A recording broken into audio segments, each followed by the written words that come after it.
And we are live with another edition of the All Gas No Break Sports Show. I am one of your co-hosts, Nicholas Pavona, joined alongside once again by Andrew Johnson. Andrew, what a Week 15 we just had in the National Football League. A lot of stuff went down, a lot of primetime games happened, some Saturday games, a very interesting Thursday night game, a wild finish last night on Monday Night Football. Teams are starting to clinch their playoff spots for this year's postseason, while other teams are starting to lose their opportunity of making the postseason this year. And we're starting to get a little bit more of a clearer picture in the overall scheme of things for the postseason, with just 3 weeks left in this NFL regular season. NFL regular season has been a good one. I feel like everything has been very good besides the quarterback play. Receivers great, tight end great, defense fantastic, quarterback play mediocre at best. It's been a weird year for quarterbacks. That's definitely for sure. Even the quote unquote good, even the quote unquote good quarterbacks have been pretty terrible. Not gonna lie. Yeah, and like I said, there's been a lot of backups due to injuries or being benched. It's been a weird year. And but it says a lot when Brock Purdy is your MVP favorite after Week 14. Right, and after Week 15, it's still definitely the case as well. The Niners had another great showing this past week against the Arizona Cardinals. They're still on the front of things, and they right now look like to be the team to beat in the entire NFL world as to winning the Super Bowl this year. So, still time to tell. They have a very good game coming up this week on Monday Night Football in Week 16. But before we can look into Week 16, we have to go back into Week 15 and what went down. And it all started with this Thursday night game, Johnson. The Chargers and Raiders. And let's face facts. We had no expectations for this game. And with right doing so. These two teams having a rough year. The Raiders fired Josh McDaniels earlier this season. The Chargers have been going through some hellish couple of weeks, and this was without Justin Herbert in this game. Keenan Allen didn't play. The Raiders didn't have Josh Jacobs. There was a lot of missing key players in this game. And yet, there was some fireworks in this game, considering the amount of points that the Raiders put up in this one. And to think, Johnson, just 4 days before, this Raiders team put up 0 points in their loss to the Minnesota Vikings. They go from that to a 63-point performance against the Los Angeles Chargers on Thursday Night Football to still keep themselves alive in the AFC wildcard race. Yeah, it's like a thing, when you're gambling, people usually say, oh, well, I'm due. I'm like, and they were due, trust me, to put up an offensive explosion. Yeah. Antonio Pierce? Yeah, I believe it's yeah. I don't know why I second guess myself there. He's done an excellent job with this Raiders team, and like you said, they do get the victory. It's a 60-point blowout, and I hope they don't make the same mistake like they did with Rich Bisaccia a couple of years ago, when the interim head coach did such a good job bringing this team back from the depths of hell earlier in the year, and to make them competitive and even have a chance at a playoff berth. And it would really sting to see him get fired. I hope they learn from their mistake. Well, the Raiders will have a lot to do if they want to make the postseason, and we'll talk about what each team is right now currently looking at when it comes to the playoff race later on in the show. But this was a win that they really needed after that a tough defeat against the Vikings, in which they could have easily won, and they just could not get it done in terms of scoring points. But I think when you look at it, you have to look at the other side of the field of what went down for the Los Angeles Chargers. Down 42-0 at halftime. Brandon Staley, you could just tell, had lost the locker room already, even before this game started. And I think he lost the locker room after like Week 5, to be honest with you. Probably. And they put up that performance in the first half. They end up scoring 21 points in the second half, but they still lose by 42 points. The final of this game being 63-21. And for Charger fans, they have been wanting for this to happen. Brandon Staley finally getting his comeuppance and finally looking like a really bad head coach. And they've been looking for a reason to get rid of him. Remember, Johnson, let's think about Brandon Staley's history with this team. So his first year as the head coach, the infamous final game with the Raiders, he calls the timeout in overtime in a game where if they had tied with Vegas, they both get into the postseason. He calls the timeout, Raiders kick the field goal, Chargers miss the playoffs, and the Steelers sneak in because of it. Then you go into last season. They make the playoffs. They go up against the Jacksonville Jaguars. They have a 27-point lead in that game, and they lose that game to Jacksonville on a last-second field goal. And then you go into this season. A lot of things going wrong. The defense is looking really bad. You had Herbert go down with an injury before this game, the week before, and then they get up 63 points to the Vegas Raiders, who, like I said, had scored 0 points just 4 days prior. And because of that, the Chargers had no choice. They fired Brandon Staley. They also fired GM Tom Telesco. So both are now gone with the franchise. The Chargers will be making some key offseason moves this offseason, getting a new head coach and a new GM, and possibly new coaches as well. Maybe some overall personnel player movement as well in terms of what players they might cut. Because remember, they're in a situation where Austin Eckler is going to be a free agent at the end of the season. They'll probably have to shed some salary cap along the way as well. But overall, the Chargers, they might have lost this game, but maybe for their fans, that maybe the future's bright now that Staley is no longer there. But this kind of reminded me of what happened last season with the Broncos, in which they got dismantled on Christmas. They fired Nathaniel Hackett the next day, and I guess for the better or the worse, the Broncos have gotten somewhat better from that situation. But now the Chargers are hoping for the same. Yeah, Christmas came early for every Chargers fan, and Brandon Staley found out he'd be getting nothing but coal this year for Christmas. So, mutually beneficial on Yeah, both sides. At least Brandon Staley can enjoy that buyout money in Las Vegas. I hope he's having a grand old time. yeah, it's been it was definitely a tenure. I could say that. He was I one of don't the know. football coaches. He was definitely one of the football coaches. It's gonna be. They're gonna listen. They're gonna be an attractive job just because of what they have on their team. They have some good young players still, and still some good veterans on that defense. Even though it's been a rough year for their defense, and as long as you still have Justin Herbert, there will be coaches that would maybe want to go there next season to coach this team. But other than that, Chargers are just continuing to be a franchise that can't get over the hump. And with that being said, let's talk about teams that can get over the hump, and let's talk about that crazy come from behind victory for Jake Browning and the Cincinnati Bengals.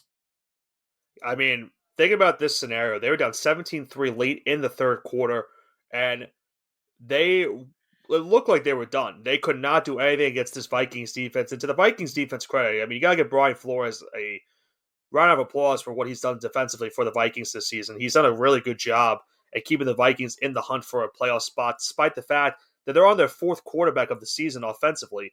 Nick Mullins got the start in this one. He had a very up and down game. He had 303 yards and 2 touchdowns, also had 2 big interceptions. And Jake Browning, this was really a revenge game for him. If you don't know Johnson, Jake Browning was on the Vikings at one point and got Should have cut by never the. cut him. And he said it even after the game ended. He said they should have never cut him. I think 3 times they cut him, if I'm not mistaken, too. And Brownie put up another good, strong performance. First half was really, nothing the Bengals could have done offensively. A big fourth quarter got them back into the game.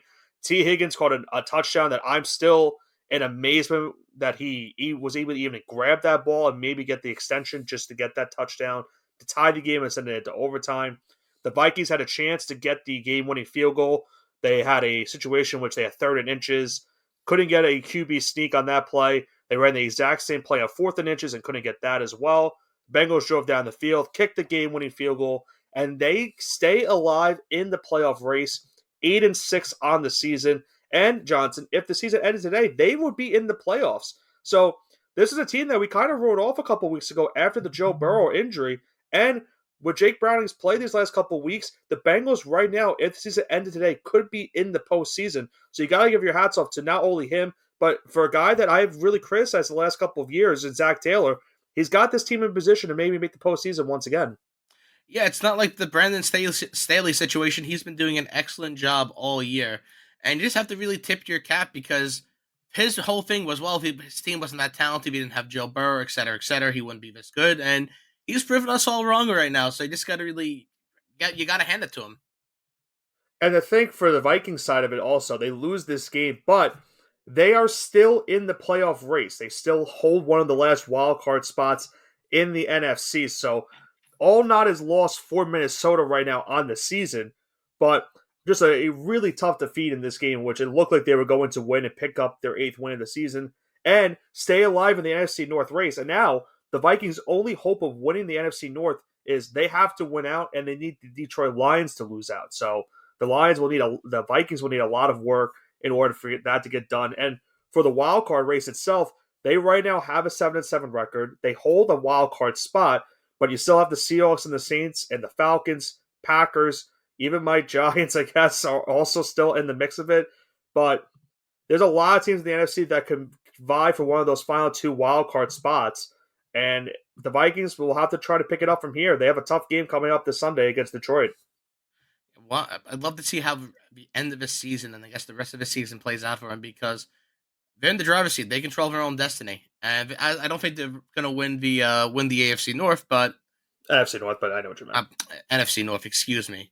Uh, it's going to be interesting to see how the rest of the season plays out.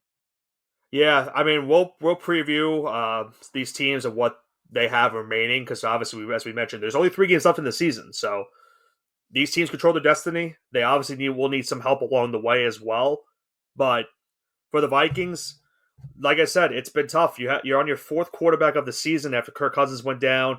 Then you had Jaron Hall to go down. Josh Dobbs had to start at one point. He struggled the last couple of games. Now it's Nick Mullins' team, and it's up to Nick Mullins to get them into the postseason. What a world we live in. Nick Mullins is going to lead the Vikings to the postseason. Probably not, but who knows? And the same could be said for the next game that we're talking about, because this is another game in which both of these two starting teams' quarterbacks both are currently injured, and they're both still in the playoff race as a whole, as the Steelers went into Indianapolis to take on the Indianapolis Colts. And let's face facts, this game, early on, the Steelers were controlling most of this first half before the Colts scored a late touchdown going into the halftime to take a 14-13 lead. And the Colts would pretty much dominate the second half of this one. They win it by a final of 30-13. This is a game, Johnson, in which the Colts pretty much just ran the football down the Steelers' throat.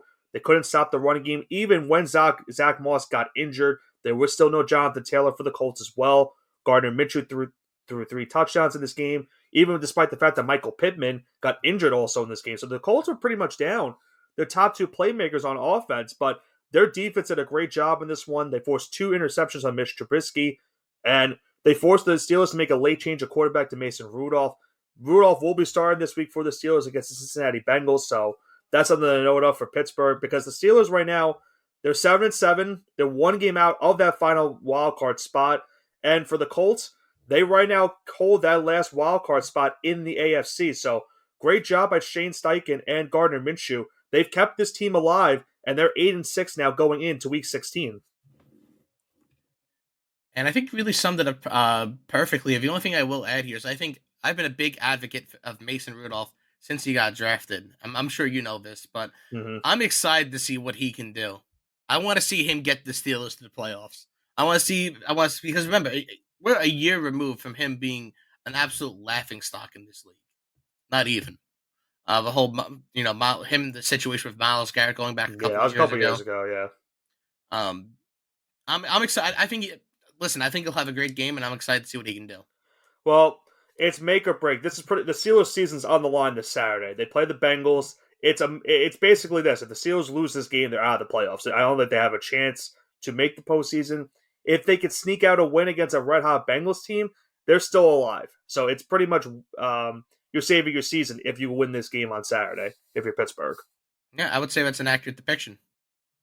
And then we had our final game on the Saturday slate. We had 3 games this past Saturday. The last one being the Denver Broncos going into Detroit to take on the Detroit Lions. Early on, it looked like we were going to have a lot of points in this game. It was scoreless going into the second quarter. That's when the Lions would start to pick things up. They put up 21 points in that second quarter, and they dominated this game overall. Jared Goff threw 5 touchdowns. Jahmyr Gibbs had 100 yards rushing and a touchdown. David Montgomery added 85 yards as well rushing. Amon-Ra St. Brown, Sam Laporta, big games for them. St. Brown had 112 yards and a touchdown. Laporta had 3 touchdowns in this game. And Johnson, one of those last ones I was going wild over. Well, I won't say why, but you know the reasoning for it. Yeah. Let's not talk about it. I know. It was a very up and down night for both of us on Saturday for this game. But a big win for Detroit. They now go to 10-4 on the season. They still have a chance to get the home field advantage in the NFC standings. Denver, with a brutal loss, now drops to 7-7. 1 game back of that final wild card spot in the AFC. And for Detroit, Johnson, a fun stat about them going into their game this upcoming week against the Vikings. If they win this game, clinch the NFC North, and it will be the first time in franchise history that they do clinch this division. They have never clinched the NFC North. They've only clinched the NFC Central, which is what the division used to be called a couple decades ago. So Yeah, the the last time vision, Vikings were this good, excuse me, the Lions were this good. You could probably say the same for the Vikings too. yeah. Uh, crime was at an all-time low in Detroit. All So crime is also now at a 60-year low in Detroit. right, So please, Lions, keep it up.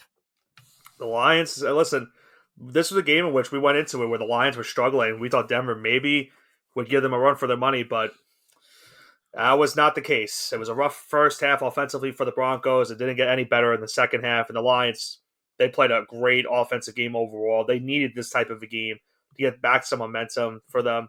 And like I said, they have a chance to win the division this week, and they still have a chance to get that top overall seat in the NFC. They'll still need San Francisco to lose maybe a game or two to have a chance, and they'll have to win out, obviously. But the Lions now 10-4 and one step closer to a division spot. Don't you just love football? Gotta love it. But I know what you love this past Sundays. Now we'll go into the Sunday slate. Joe Flacco did it again.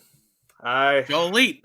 He did it again. I gotta give him his props. He did have a rough overall game up until Rough the first fourth. half. Yeah, very rough first half. He had 3 interceptions Rough 40 overall. minutes, Yeah, but he got the job done. That's what's important. I will say, I didn't mean to cut you off. I will say that touchdown to Amari Cooper, probably one of the best thrown balls I've seen in a while.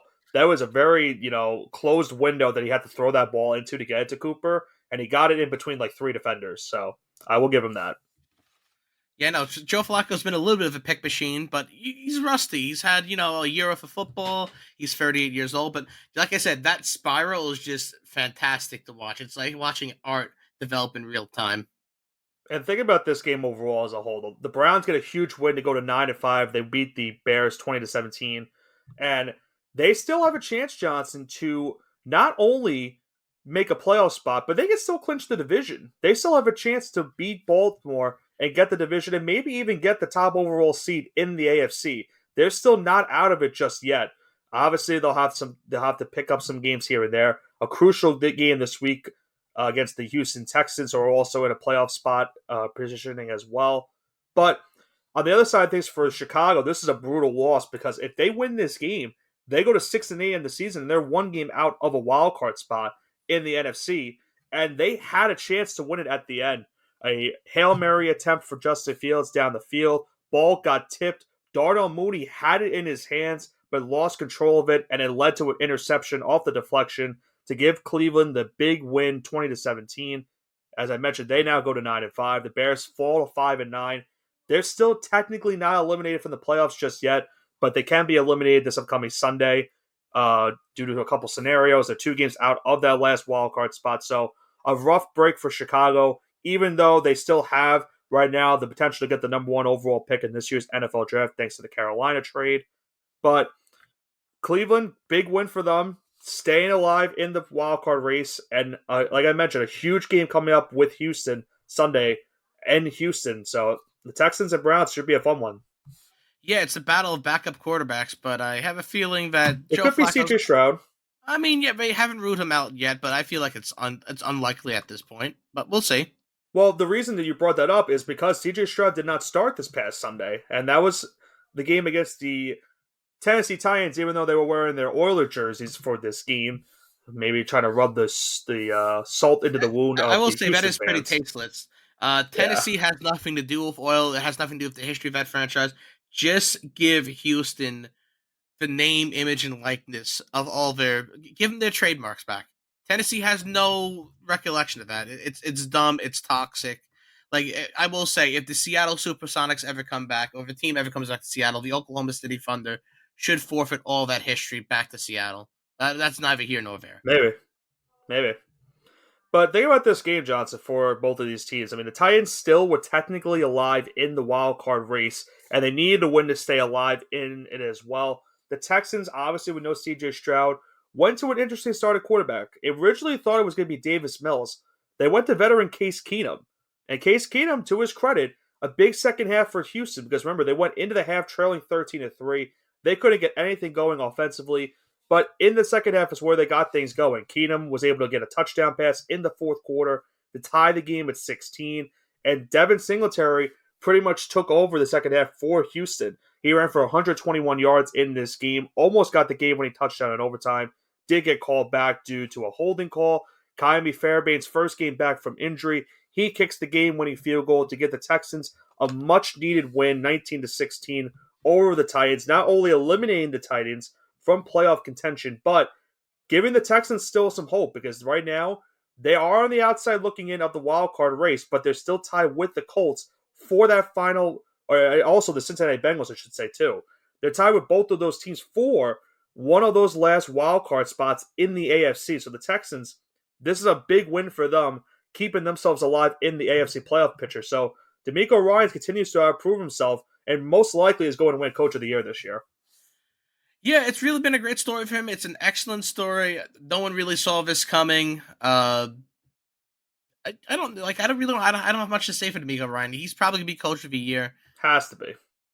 I can't think of another coach that's done a better job than him, because given the situation that the Texans were not supposed to be this good, and in addition to that, I would say they're overachieving still without CJ Stroud. So I would give it to DeMeco. I would say it's either him or Shane Steichen from the Colts. I think one of those two guys deserve it, because those were two teams that were drafting high in the NFL draft last season, and they're both right now 8-6. And believe it or not, Johnson, they could, one of those two teams can win the division, because it coincides with what happened on Sunday Night Football, which we'll get into in a little bit. But those two teams have a chance to win the AFC South as well. So there's a potential that two teams from that division make the postseason this year. And only time will tell. We'll find out pretty soon, Bill. But let's talk about the next game, and a game that I enjoyed very much. I know you didn't enjoy it as much, but I enjoyed what happened in this one. The Buffalo Bills with a dismantling of the Dallas Cowboys in Orchard Park this week. 31-10, Buffalo gets the win in a game, Johnson, where it kind of seemed like the apocalypse happened. The Bills did not beat the Cowboys due to them throwing the football with Josh Allen. They beat them on the ground. James Cook, 179 yards rushing in this one, had a receiving and a rushing touchdown. Josh Allen threw for 94 yards in this game, did not have to do much to give the Bills the win. Their defense was very, very good in this one. Dak and company could not get anything going. They could not run the football. Dak had an interception and got sacked 3 times. And the Bills are picking up momentum right now going into these final couple weeks of the season.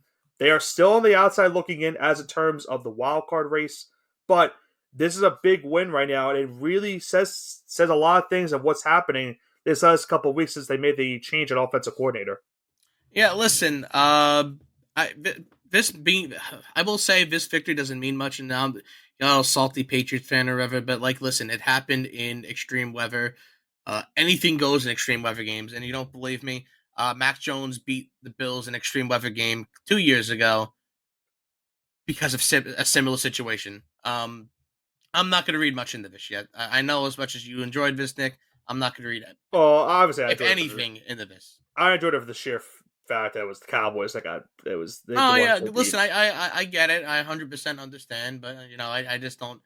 I'm not reading much into it yet. I think this is only big for Buffalo because, as I mentioned, they're tied for one of those last wild card spots. They're not in the playoffs if the season ended today, so they still need to get some work done in these last couple of weeks of the season. They have a primetime game upcoming this week, in a game which, if they lose, that's pretty much the season. They have to win this game. It's a winnable game for sure.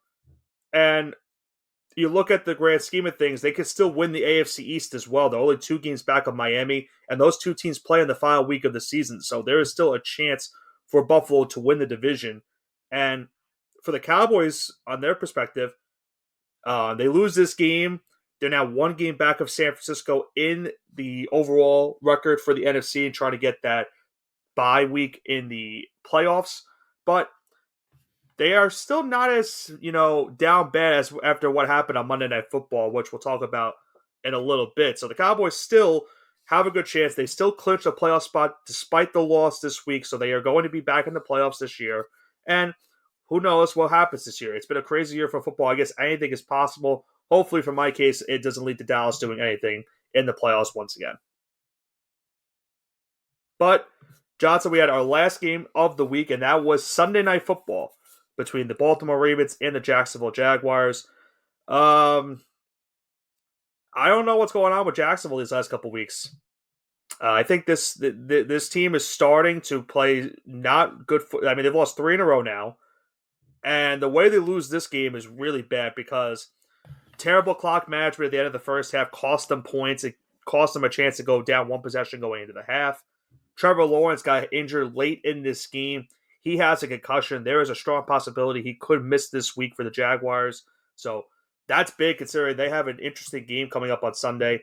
And as I mentioned earlier on, they're now in a tie for first place in the AFC South with Houston and Indianapolis for the division. So we were talking about the Jaguars a couple weeks ago being a team that could potentially get the best record in the AFC. And now with this 3-game losing streak, there's pretty much no chance they can get it. And now there's a potential that they could miss the entire playoffs as a whole. Yeah, I'm not going to read it. I've said this a lot today. I'm not going to read much into this as well. They played Baltimore. I think we could all agree that Baltimore was the clear favorite coming into this game. Yeah. Baltimore seems to be the clear favorite in the AFC right now. Yeah, I know we didn't really pick this game. I think we did pick this game. I picked the Jacks to cover. We did. I didn't pick them to win. I picked the over. That obviously did not work. Yeah, I mean, this team will figure it out. I know they have I don't want to say a gauntlet at the end of the year, but the Texans are still without Stroud. They're due for a win or two. I think they'll finish, they'll limp into the playoffs, maybe get 10 wins. If you look at their schedule the last 3 weeks, it's very winnable. So that's a good thing going for them. Yeah, do you want to go over their schedule really quick for the listeners? We could go over the schedule when we do the playoff picture before we go into the mushing hour. We'll talk about the Monday Night Football game, and then we'll go right into that. Okay, that's beautiful. That works with me. And what a Monday Night Football game we had between the Seahawks and the Eagles. And this was a game, let's face facts. We went into this one thinking the Seahawks had no chance. They were losers of 4 straight. They didn't have Geno Smith once again, even though he was cleared for the game. They went with Drew Lock once again. And the Eagles, they needed something to get going because their last couple of games have been brutal. A blowout to the Niners, a blowout to the Cowboys. So they were trying to keep alive. And considering that Dallas lost, if the Eagles win this game, they go back into first place in the NFC East. And they have a tie record once again with San Francisco. But they just did not play flat out good in this one. Jalen Hurts had 2 interceptions, both coming in the late stages of the fourth quarter, both to former New York Giants quarterback Julian Love. Thank you, Julian, for once again screwing over the Eagles, even though that didn't really happen much in real life for me. But you know what I'm getting at. I mean, this was marred in controversy, though. We can't just gloss over this. What was the was it the first interception? It was the interception where it touched the ground. Which the last pick? Yeah, the last pick. I didn't see that. You didn't see that? It touched the ground. There was controversy on the first pick because Julian Love held, and it was clear holding. So that should have never been an interception. I'm surprised you didn't see it. So at least in some Twitter spaces, be it Eagles, Cowboys, whatever, Eagles, Cowboys, NFC East, NFL Twitter in general, whatever it is, there's controversy on that last pick because they're saying it came out. And I'm going to tend to agree with that. You have to look at the film yourself, but I don't think it was a clean pick. You have to look at it. I think the biggest issue for the Eagles is that last drive, even if it was a pick or not, it was bad clock management because they had, there was only 28 seconds left in the fourth quarter, and let's give Drew Lock credit because that was a great last drive. A 92-yard drive down the field. Had some unbelievable plays along the drive. DK Metcalf had a 3rd and 10 conversion in which he pretty much mossed 2 defenders. Then you had another 3rd and 10 in which Drew Lock threw a beautiful ball to Jackson Smith-Njigba for the go-ahead touchdown. And they did it in just a minute and 24 seconds. So that's a great job by Seattle. But the Eagles had 28 seconds to go down the field with all 3 timeouts to just kick the game-tying field goal and to send it into overtime. And for some reason, on that final play in which the interception happened, they went with a deep ball. And it really made no sense because they didn't have to go for the deep ball. They were pretty much outside the 50-yard line. They only needed a few more yards and they would have been in field goal range for Jake Elliott. But instead, they went for the deep shot. The interception happens. Whether it was a pick or not, who knows? And the Seahawks, they end that 4-game losing streak and they saved their season with the win. Now going to 7-7. They are still on the outside looking in as a whole as the wildcard picture goes along in the NFC. But for the Eagles, this is now their third straight loss, and there's now starting to be some panic times for the Eagles. Now they do play the Giants this week. If you're an Eagle fan, you're hoping that's a good bounce back game for them. Hopefully, for my sake, maybe the Giants can pull off the biggest Christmas miracle of all time, in my opinion. But as a whole, for this game, I mean, the Eagles had a lot of opportunities to pretty much ice this one and win and get back into first place of the NFC East, and they just collapsed in this one and gave the Seahawks a much needed win to save their season. They all remind me a lot of the 11-0 Steelers from a couple of years ago. That's not good territory because remember also Matt Patricia now is also starting to call plays on the defensive side for this team. So the Eagles have been making some personnel changes the last couple of weeks as well. Well, Matt Patricia isn't your solution. I can guarantee that one. I know. Yeah, you would. If anyone would know, it'd be you from experience. Offense, defense, living, just general life advice. I would avoid it. So we wanted to talk about this a few minutes ago. Now let's get into the entire playoff picture as a whole. Now, right now, the only teams that have clinched a playoff spot are Baltimore in the AFC, and then the NFC, it's San Francisco, Dallas, and Philadelphia. The Ravens have a chance to still get the right now have the best record in the AFC, and they haven't clinched anything yet because they still have to win one or two games to get that home field advantage. A big game this week for them. They'd face the San Francisco 49ers on Monday Night Football on Christmas night. So you got a matchup between the top two teams in the NFL right now in terms of record-wise going along.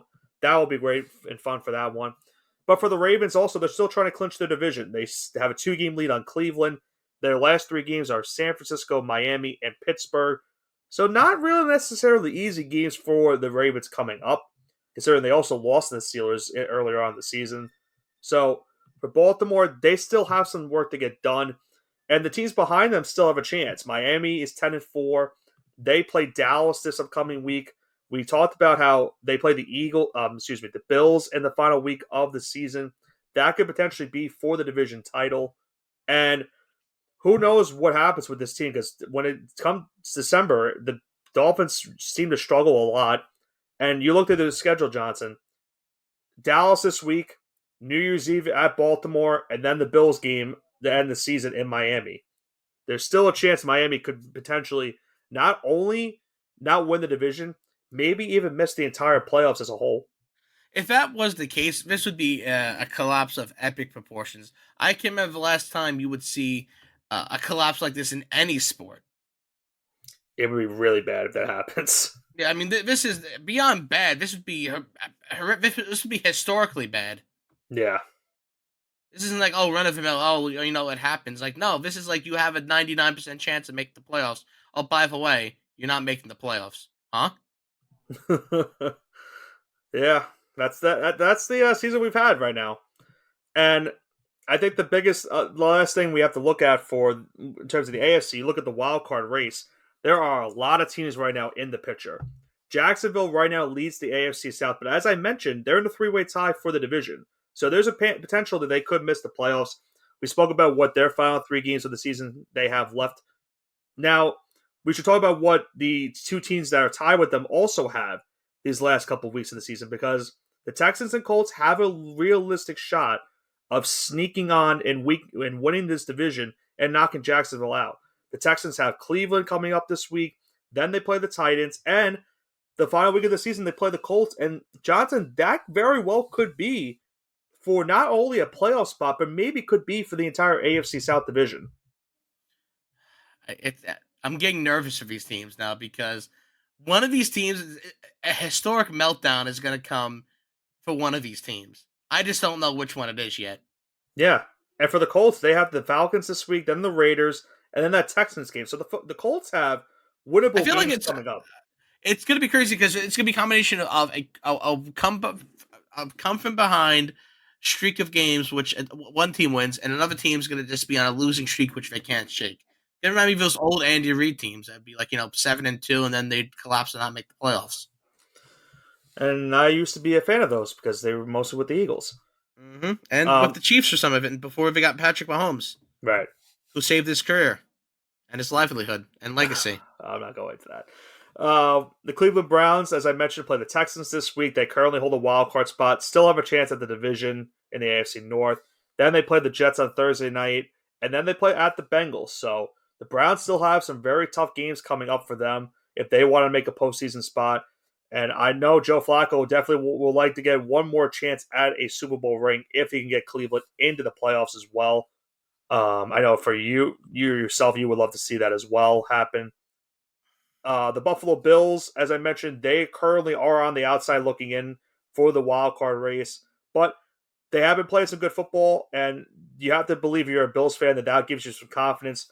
Their last 3 games, they're at the Chargers on Saturday, then they play the Patriots on New Year's Eve, and then they go to Miami, which could potentially be for the AFC East division. So the Bills still need some work to get done, and they will also need some help along the way. Do they get I the know. help? I don't know if they get the help. Well, I figure it is the Colts and Texans most likely might cancel each other out because of the wild card. Right. So that I feel like that would cancel one of those two, and it really depends on what happens with.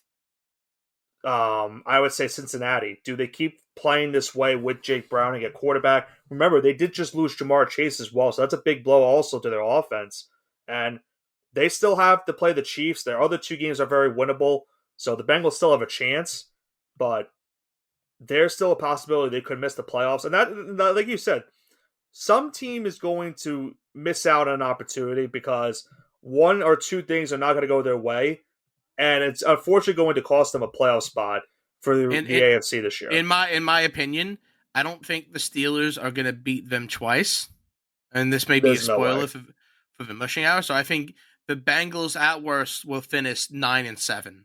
I think they're locked in to at very worst 9-7. 9-8, excuse me. It used to be 9-7. Used to be 9-7. So I think they're a 9-win team at the very worst, which would probably put them in the playoffs. Again, 10 wins would probably secure it, but 9 wins probably get you in the playoffs. I think you might see. I don't know. I think 10 wins. I think is going to have to do it in the AFC. Yeah, no. 10 wins. I'm saying will guarantee you for playoffs. Like if you win 10 games, you're going to make the playoffs. I don't know if 9 wins are going to get you in the playoffs this year. 9 wins should get you in the playoffs. It should, but I don't know if it will. You got to look. You got to assume Cleveland has this locked up. You would hope, if you're a Browns fan, you're hoping because they're winning one game against the Texans, Jets, and Bengals. They're winning one of those games, so you got to assume Cleveland has it all but locked up. That would be one hell of a meltdown for them to blow a multi-game lead not only for the playoffs for the 5 seed, but to not even make it in at all this late in the season. That'd be historically bad. They only have a 1-game lead on one of those final wildcard spots. Yeah, I'm aware, but they're playing these teams. They control their own destiny. They play the Texans, right? They play the Bengals. So, like, that's what I'm saying. Like, if they lose to both the Bengals and the Texans, they lose the tiebreaker at that point. Yeah. So, like, it would be, like I said, you're literally playing for your playoff life. Exactly what you said. You control your own destiny. But if they could, here's the thing: they could probably lose to both the Bengals and the Texans and beat the Jets and make the playoffs. 10 wins. And that might get them in. Absolutely. It's possible. So 10 wins is I think 10 is the magic number that secures it, and 9 wins probably gets you in. Someone is going to miss out on the AFC. And considering what's going on in the NFC, it's tough because those teams most likely, because you look at some of the teams missing out on the AFC wild card race right now, those teams would be a wild card in the NFC right now. What I will say is the Bills should get 10 wins. They should beat the Chargers and the tanking Patriots. But I don't know. It was funny. The last game against Miami is going to be tough. It's going to be like, listen, that gets regardless of the last game against Miami, they win the next 2. They're in. That's it. Those wins against the Cowboys and Chiefs. Those wins against the Cowboys and Chiefs are going to pay huge dividends down the line. Like those were the 2 games they had to win because if they didn't win those games, they'd be 6-8 right now, and they'd be done. Right. They didn't blow that game against Denver a couple weeks ago. They'd be 9-5 and they'd be fine right now. But yeah, and that's why we had to talk when they blew that game against Denver. Like they had to play the Chiefs and the Cowboys. Yeah, and that's why it was getting so scary because like, listen, you had a gift here and you kind of blew it, but now that's kind of water under the bridge unless they blow to a tanking Chargers team at this point and the tanking Patriots team because I don't think they'll beat the Dolphins unless something Mm. horrific happens to them. I mean, But you you never don't know. usually beat a team twice in your division one season, Unless you especially have a Jets in New England, that Patriots. happens. Yeah, Like, yeah. but it's also going into Miami. Keep in mind, remember the Bills beat them in Buffalo, and that was after the Dolphins put up 70 against the Broncos, and the Bills I think in that game put up 40 something on the Dolphins. Yeah, I'm So aware of Miami's that, going but to want revenge. I'll put it. I'll chalk that up to just I'm gonna chalk that up to they used up all their touchdowns the week before, and that's a real thing. Yeah, the regression to the mean is a real thing. Now going into the NFC picture, now you look at San Francisco. They right now have they have the lead in the standings for the overall record. They have Baltimore coming up this week on Monday Night Football. Then they're at Washington, and then they're home against the Rams. You would tend to think San Francisco most likely, considering they've already beat the Eagles and the Cowboys, you would tend to think that San Francisco is going to get home field advantage throughout the playoffs in the NFC. There's still a chance, maybe they don't, but I don't see them losing 2 games in their final 3. Probably not. But here's the interesting thing to me. With I know we're talking about San Francisco right now. We'll talk about a little bit some different things. I think it's still very possible that the Detroit Lions don't win the division. You I think they think could it's lose out? I think they could lose out. Is it really wild for me to say that they blow 2 games against the Vikings and they lose to the Cowboys? Is that really that wild of a statement? I could see them losing to the Cowboys. I cannot You see could them tell me losing. you could tell me no. You could tell me no. I can't see them losing 2 games. I could see a scenario. I'll tell you this. I could see the scenario in which Week 18 is for the division. Yeah, that's I what I'm could see saying. that. I could see that. And if that's the Um, case, then yeah, they could definitely lose out. If Week 18 is for the division, like you just said, it's very possible. Do I think it's now, going to happen? Probably not, but now you it's a have to keep in possibility. mind. Now you have to keep in mind for the Vikings, the game in between those 2 Lions games for them is the Packers, and the Packers they are all in right now. They have no choice. They are 1 game out of the wild card. They need to win these games if they want to make the postseason this year. And the Packers right now, you would think I mean, if you're a Packer fan, you're hoping you beat the Panthers this week. Carolina did just get their second win of the season, but the Packers lose that game, the season's over. They have no chance of making the playoffs. They have to beat Carolina this week to even have a hope. And then they also have the Bears and the Vikings, as I mentioned. So Packers still have some life, but I could see that scenario that you're bringing up. I don't think it's out of the realm of possibility. So I will say for the NFC, my magic number for the AFC was 10. 10 wins, and you're guarantee yourself a playoff spot. I'm going to say 9, given Yeah. the playoff scenarios and given the different the matchups, and that these teams are going to cannibalize each other. The magic number is 9 for the NFC. 9 wins will guarantee yourself in the playoffs. Like if the Packers win out, count them in the playoffs. Well, look at the NFC right now as a whole. You look at right now what's going on. We've, as I mentioned, 3 teams have clinched. That being the Niners, the Cowboys, and the Eagles. Eagles, the Cowboys, they are still fighting it out for the division. So who knows who comes out on top with that? The Eagles have to play the Giants twice. I'm trying to think off the top of my head who they play in between the Giants game. Um, who is that team? I saw it a second ago. It is the Cardinals. So if you're the Eagles, these are 3 winnable games.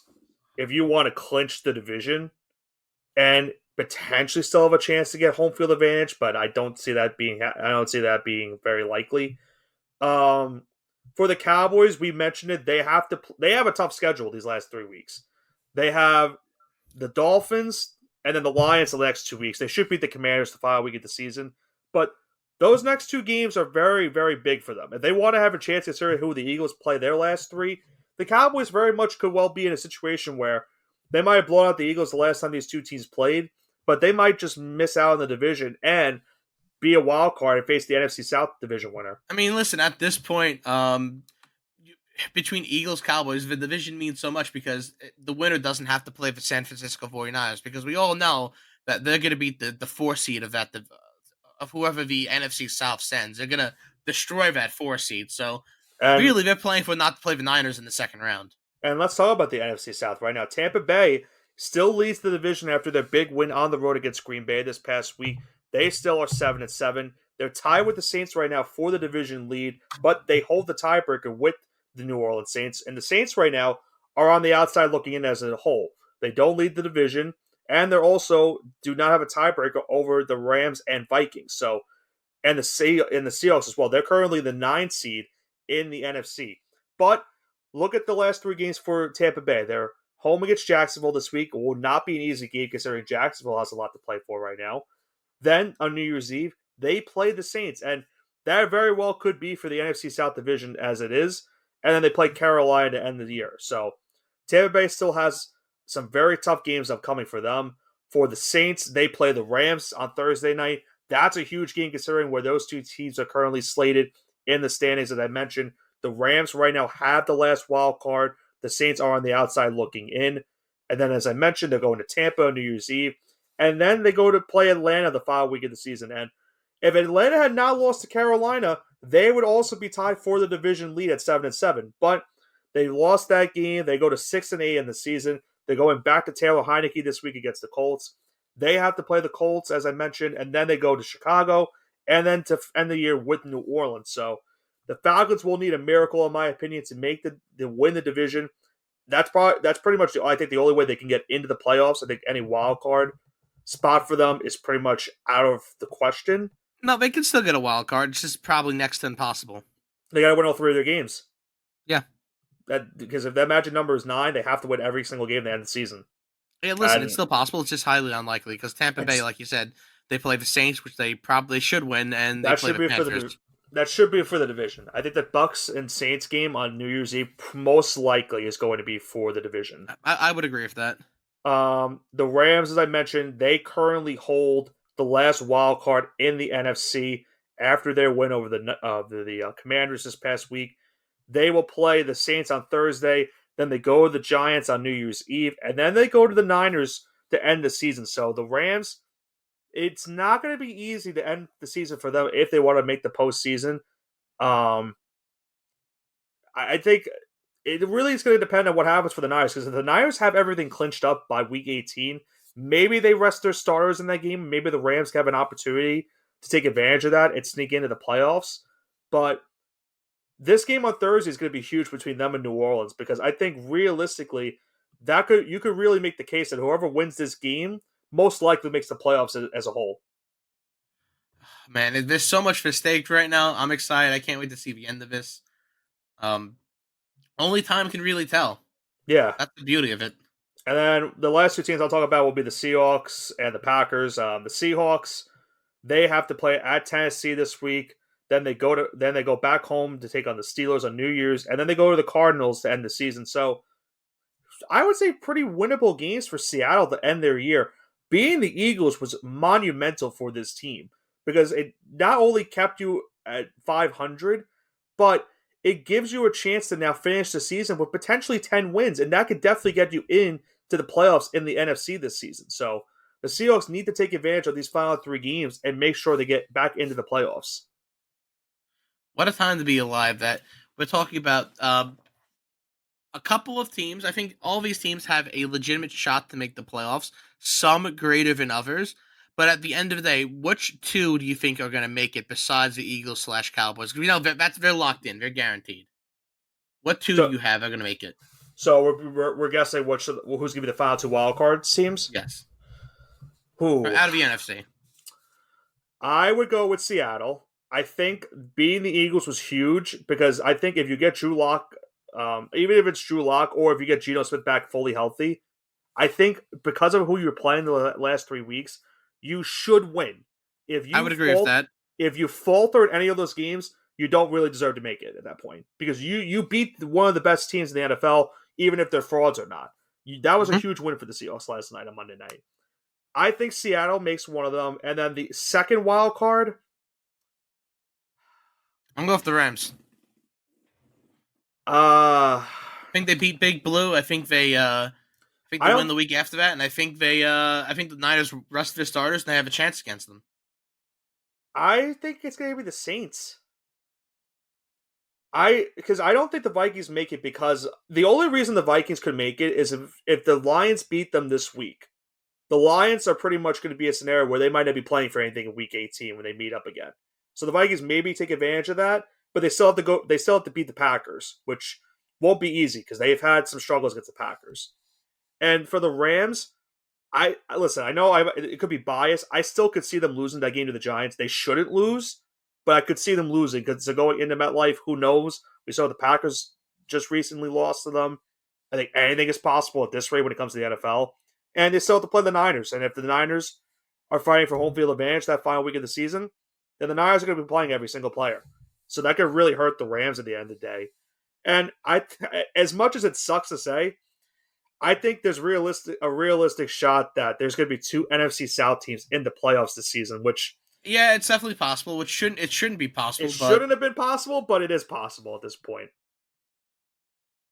But like I said, next week we're gonna have to do this all over again, Johnson, because I'm sure no matter what the outcomes are this week, there's still gonna be a bunch of scenarios that happen going into week, going into this week in week 16, going into week 17. okay. And I think with that being said, we're ready for our Week 16 edition of the Mushing Hour. Yes, we are. And what a team, what a game to get to start off with two of the teams hoping for the playoffs, like we just went over for the last 15 minutes. We have the New Orleans Saints, at Los Angeles to take on the Rams. It is Thursday Night Football. Line is Rams -4, and the over/under is 46.5. I'm gonna say Rams -4. I've kind of already given my my analysis early on. I think this is a team that's gonna make the playoffs, and I think they'll beat the Saints to kind of start to solidify that. I'm gonna go Saints +4. I mean, I made my reasoning. I think they right now are still in the division. I think they have to win this game because if they lose this game and give the Buccaneers a chance to win on Sunday against Jacksonville, then the Saints will have to win against Tampa. They're gonna have to win either way to win the division, but it will at least give the Saints an opportunity to be tied going into that game with Tampa. So I think the Saints pulled this one out, but I'm gonna take them to cover at least for now. Alrighty then. With our second game, we have the Cincinnati Bengals on the road taking on the Steelers, the first of two Saturday night games, or Saturday day games, excuse me. Cincinnati -2.5 point favorites, and the over/under slated at a scorching 36.5. Give me Cincy -2.5. I'm a big believer in Mason Rudolph, but he's not gonna get it done. I think Mike Tomlin, spoiler alert, finishes with his first losing season ever.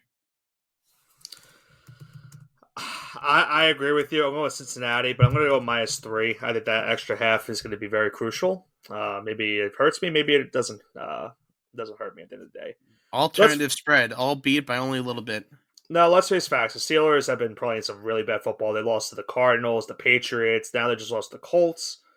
They have to play the Bengals, who are playing for a playoff spot, the Seahawks, who are playing for a playoff spot, and the Ravens, who are playing for a potential home field advantage in the AFC. There's a strong chance they go from a record of 7-4 to losing 6 straight games to end the season. I think it's very possible that happens. I don't see them winning this game against the Bengals, but keep in mind it's the only Jake Browning loss that's happened so far during this run for Cincinnati. So maybe the Steelers pull it out. Ooh, you think the Steelers can actually do it? No, I Cincinnati should win, but I'm saying the only loss Jake Browning's had so far during his run as starting quarterback has been against the Steelers team. That was the Steelers' last win. That's pretty bad. Yeah. Anyway, $4 a pound. Let's go on to the next game. Easy. We have the Buffalo Bills at home in the Charger Stadium in beautiful sunny Los Angeles on Saturday because there would be no Chargers fans there. Ha ha ha! Shout out Aaron.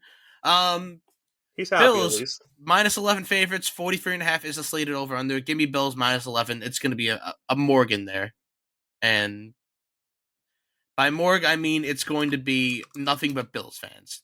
I'd be shocked if it was a 90-10 split, to be quite honest with you. Yeah, I just don't see how Buffalo loses this game.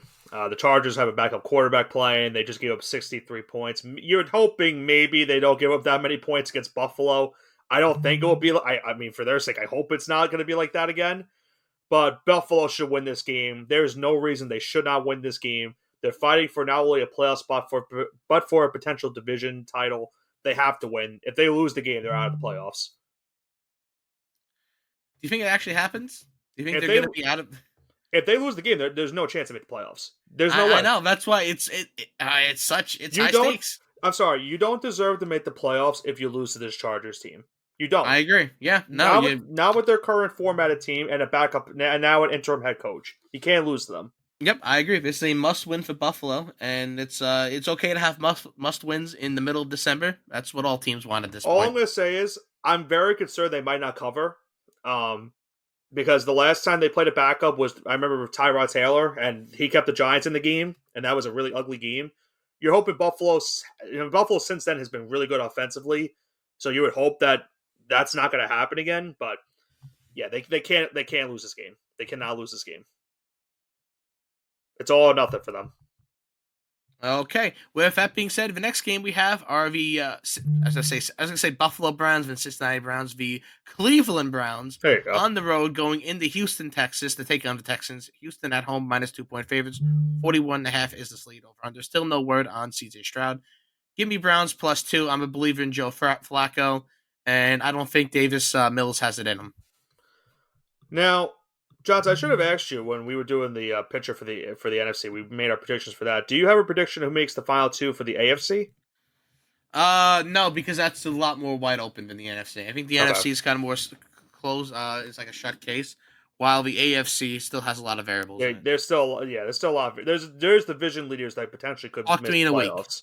Okay, yeah, okay. Well, we'll re-engage this conversation next week Like on the show. realistically, we're talking about probably 6 to maybe 7 teams that can make the playoffs in the AFC when it's like 4 in the NFC. Like I said, the Raiders are still technically not eliminated. Even the Yeah, Chargers are still not technically eliminated just yet. yeah. So I don't talk to me about those playoffs. Give me a week or so. Okay, that's fair.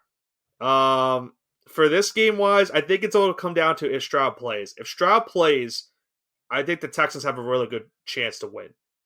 But the Browns' biggest reason they've been winning these games the last couple of weeks, and I know Flacco's been good, but I've been saying all year, Johnson, their defense has been unbelievable. They're a top 5 unit right now. They're a huge reason why they're 9-5, and this is a big game for both teams. Obviously, the Browns hold a wild card spot. The Texans are on the outside looking in. They can't afford to lose. I just don't see how they stop this Browns pass rush. I'm gonna go Cleveland +2. I'm gonna go Cleveland money line actually in this one. Cleveland money line living on the edge. Yeah, I think the Browns picked this. I think the Browns are playing with a lot of momentum right now. As much as I would love to see the Texans in the playoffs, I just don't see them being the Browns unless they have Stroud. If Stroud plays, it could be a different story. But without Stroud, they have no chance. Okay, that being said, the next game we have on our slate, or on our Sunday slate, excuse me, the Detroit Detroit. Lions. I am struggling, excuse me, today. The Detroit Lions on the road going cross state to take on the Minnesota Vikings, not too far from home, but kind of far from home.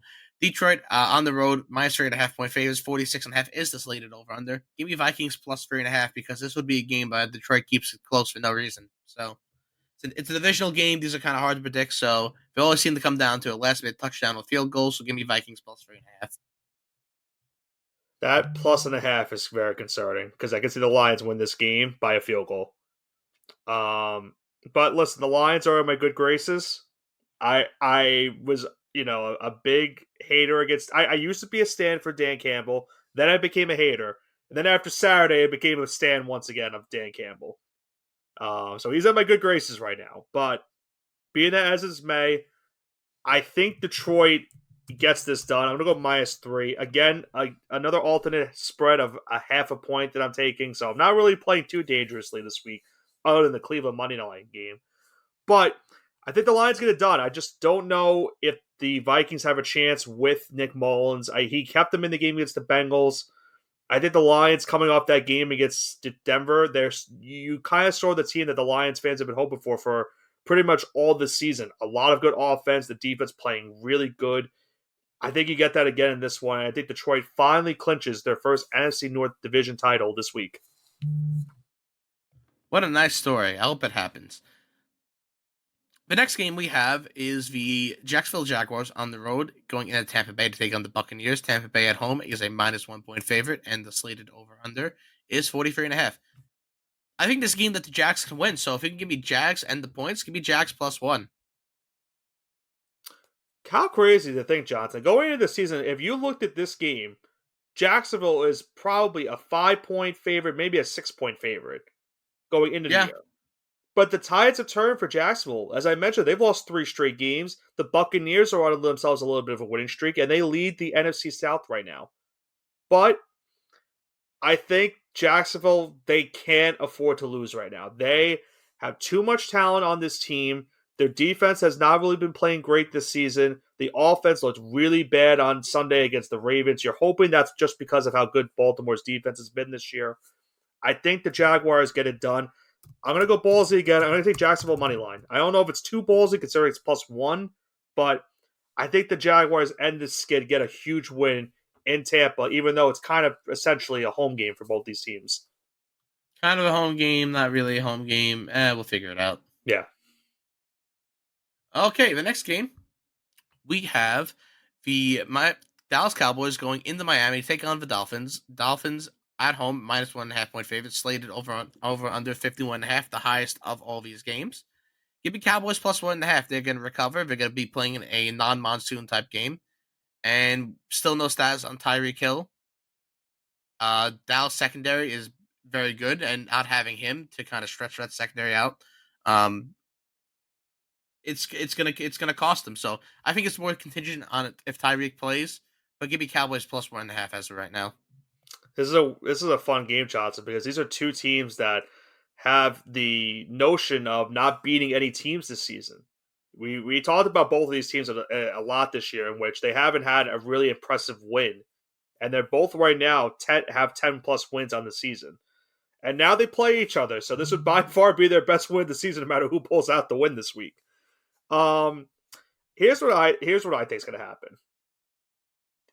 Tyreek, I think, will play, but I don't think that's the reasoning the Dolphins win this game. Miami -1.5 is going to be my pick. I think we saw something concerning for Dallas in that game at Buffalo. They couldn't stop the run as a whole, and that really is concerning for them, considering look at some of the teams in the NFC playoffs this year in terms of running. CMC, you have the Eagles with Hurts and Swift, you have the Lions with Montgomery and Gibbs. Now you're facing this Dolphins team who has Devin Achan. They have Raheem Mostert, who has 19 rushing touchdowns on the season, or 20. I think it's 18 actually, maybe on the season. So they're facing a two-headed monster this week in terms of running game. If they get Tyreek Hill back, that's huge for them as well. It gives Tua a chance to give him some yardage. And we saw what even without Tyreek Hill this past week, Jalen Waddle had a monster game against the Jets. I have Miami -1.5 picking out the win. And maybe that's because I don't want the Cowboys to win, but I also just don't want to see them having a big win in December. I want to see the Miami Dolphins pull this one out. Alrighty then. We're rooting for opposite outcomes. Cool. Yeah, I hope. Um, Christmas Eve, Sunday Night Football. We have the New England Patriots going on the road, take on the Broncos. Broncos at home, -7 point favorites. Over under slate at 34.5. Give me Pats +7. I don't know why. Just Oh give me Pats no! +7. Oh no! You're not doing this to yourself. Yeah, I'm gonna do it to myself. Uh, this. I mean, the Bronco fans. I think we're hoping that they didn't have to play on Christmas Eve, considering what happened last year on Christmas. Um, Denver has to win. They cannot afford to lose. A loss pretty much eliminates them from the playoff picture. A win gives them still gives them a chance of making the postseason this year. What do you even pick for this game? I mean, I picked some of the games because I picked New England to either cover or win. I think they've lost in every time I picked them to cover or win the game. You should pick them to cover. Well, yeah, because you want them to lose. Correct. I'm gonna go Denver -7. I don't trust it. I hate the pick. It's probably going to lose, and New England probably will cover, but Denver can't afford to lose right now. They have to win this game. And with that being said, we have our final 3 games all on Christmas Day, Monday Night Football ? Or Monday Day Football. One game at 1 game at 4:30, 1 game at 8. So Christmas Day has to be filled with football because they couldn't let the NBA have anything, and Roger Goodell's money hungry. He doesn't want players to enjoy their Christmas or their Thanksgiving this year. I'm not going to enjoy my Christmas. I can tell you that. Oh boy! Speaking of Yeah, Christmas, let's talk about. Let's you'll, go into the schedule. The yeah. first game we have, our 1 o'clock game, we have the Las Vegas Raiders going into Arrowhead Stadium, taking on the Chiefs of Kansas City. Kansas City at home, minus 10-point favorites. 41.5 is the slated over under. Give me Raiders plus 10. Patrick Mahomes isn't it. Uh, Jordan Love's looked like a better quarterback than him the last 4 or 5 games. So is Danny DeVito. I said Danny DeVito. Damn. You did Tommy it. DeVito. That's a second straight week you've done that. I've done, listen, the only DeVito I really recognized up until this point was uh, Danny DeVito, so it's gonna take me a little bit to get used to Tommy DeVito. I corrected myself, you but did. You caught yourself. That sounds great. Yeah, can't say -10. The Raiders, it would be nice if they maybe pull off an upset and keep themselves alive in the playoff race. Chiefs get the win. They pretty much seal up the division in the AFC West this year, and I guess keep themselves alive for the 1 seed, even though they're probably not going to get it. But Chiefs should not lose this game. the second game we have is Oh the boy. premier game of this day. Definitely Yeah. not the Okay. next one. We have the New York Yeah. Football Giants go big blue, taking on the Philadelphia Eagles, Uh, going into the link into Philadelphia, into the depths of hell. Philadelphia is a minus 12-point favorite at home. 42.5 is the slated over under. With that being said, give me Giants to cover. Give me Big Blue plus 12. I hate you so much. I hate you so much. You What I know what? do? It's such a funny season that we're having, Johnson. The Giants right now, if the season ended today, would be picking 7th in the NFL draft or 6th in the NFL draft. But there's still a slim chance they can make the playoffs this year. And there's still a chance they can even pick in the top 2 in the NFL draft. That's the year we're having this year. The Giants can either be a top 2 pick in the NFL draft, could be picking top 10 in the NFL draft, or could actually make the postseason as a whole. I don't get it as it is. Only But time will tell. but they had a really bad game against the Saints. They're after a really good game pass blocking against the Packers. They gave up I think 7 or 6 sacks against the Saints this past Sunday. That's really concerning. You're now facing the Eagles, who, as I mentioned earlier on, they've lost 3 straight games. They need to win right now. They're trying to fight for a division title. They'll play the Giants once again on the final week of the season. I'm going to tell you right now, Johnson, I saw this game in the regular season when they first announced it, and I immediately groaned because I knew Christmas was going to be ruined for me. And I still have that notion that Christmas is going to be ruined for me. I have the Eagles minus 12, so I'm hoping I mush myself. Alrighty then. And this is the game I've been circling for weeks at this point, probably 5 or 6 weeks. Even when Potential Super Bowl preview. yeah, we have the Baltimore Ravens going into Santa Clara to take on the San Francisco 49ers. 49ers on Christmas Day, Monday Night Football, prime time, standalone game.